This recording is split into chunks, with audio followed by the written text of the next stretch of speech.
Digital युग की छाया में एक नए प्रकार के अपराधी उभर चुके हैं जो सीमाओं से परे काम करते हैं। इनके पास बंदूकों या हथियारों की जगह कोडिंग होती है जिससे ये पूरे देशों की अर्थव्यवस्थाओं को हिला सकते हैं, संवेदनशील डेटा चुरा सकते हैं और राष्ट्रीय सुरक्षा को भी खतरे में डाल सकते हैं। कुछ हैकर्स विचारधारा से प्रेरित होते हैं तो कुछ केवल पैसे के लिए साइबर अपराध करते हैं। इन हैकर्स के डिजिटल निशान मुश्किल से पकड़े जाते हैं, लेकिन उनके हमलों ने दुनिया भर में साइबर सुरक्षा को नया रूप दिया है। इस डॉक्यूमेंट में हम ऐसे ही कुछ सबसे खतरनाक हैकर्स की कहानियों, उनकी तकनीकों और उनके कार्यों के परिणामों की गहराई से जांच करेंगे। केविन मिटनिक, जो कभी FBI का सबसे वांछित मोस्ट वांटेड हैकर था, साइबर अपराध की दुनिया में एक जीवित किंवदंती है। उनकी कहानी एक जिज्ञासु किशोर से लेकर नेटवर्क्स और साइबर सिस्टम के उस्ताद बनने तक फैली हुई है।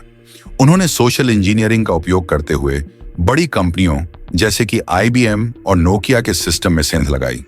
सोशल इंजीनियरिंग का मतलब है लोगों को धोखे से उनकी निजी जानकारी, पासवर्ड और एक्सेस डिटेल्स निकलवाना। लंबे समय तक छिपने के बाद आखिरकार उन्हें 1995 में गिरफ्तार कर लिया गया। जेल से रिहा होने के बाद उन्होंने साइबर सुरक्षा विशेषज्ञ के रूप में अपना करियर बनाया और अब कंपनियों को उनकी सुरक्षा मजबूत करने में मदद करते हैं। एड्रियन लैमो अपने समय के सबसे चतुर हैकर्स में से एक थे। उन्होंने माइक्रोसॉफ्ट, याहू और द न्यूयॉर्क टाइम्स जैसी बड़ी कंपनियों के नेटवर्क को भेद दिया, लेकिन उनका सबसे विवादास्पद कदम था विकीलीक्स के व्हिसल ब्लोअर चेल्सी मैनिंग की जानकारी सरकार को देना। इससे हैकर समुदाय में भारी बहस छिड़ गई कि क्या लैमो ने सही किया या अपने ही समुदाय के खिलाफ विश्वासघात किया। उनका जीवन कठिनाइयों से भरा था और 2018 में उनकी रहस्यमय परिस्थितियों में मृत्यु हो गई। अल्बर्ट गोंजालेज वह व्यक्ति था जिसने 17 करोड़ से अधिक क्रेडिट कार्ड की जानकारी चुराकर उसे ब्लैक मार्केट में बेचा। उन्होंने बैंकों और वित्तीय संस्थानों के पेमेंट प्रोसेसिंग सिस्टम को हैक कर डाला और लाखों डॉलर की धोखाधड़ी की। 2008 में उनकी गिरफ्तारी के बाद वित्तीय साइबर अपराधों पर लगाम कसने की कोशिश की गई, लेकिन उन्होंने यह दिखा दिया कि आधुनिक बैंकिंग सिस्टम कितने असुरक्षित हो सकते हैं। गैरी मैकिनन को इतिहास का सबसे बड़ा मिलिट्री कंप्यूटर हैकर कहा जाता है। उन्होंने अमेरिका की रक्षा एजेंसियों, पेंटागन और नासा के 97 नेटवर्क को हैक कर लिया। उनका दावा था कि वे UFO और फ्री एनर्जी टेक्नोलॉजी से जुड़ी गोपनीय फाइलें ढूंढ रहे थे। अमेरिका ने उन्हें प्रत्यर्पित करने की कोशिश की, लेकिन स्वास्थ्य समस्याओं के कारण ब्रिटेन ने उन्हें अमेरिका भेजने से इनकार कर दिया। एनोनिमस कोई एक व्यक्ति नहीं, बल्कि कई हैकर्स का एक विकेंद्रीकृत समूह है जो सरकारों, संस्थानों और कंपनियों के खिलाफ साइबर हमले करता है। उन्होंने साइंटोलॉजी चर्च, अरब स्प्रिंग और कई सरकारी वेबसाइटों पर हमले किए। उनका नारा है, हम एनोनिमस हैं, हम एक सेना हैं, हम माफ नहीं करते, हम नहीं भूलते।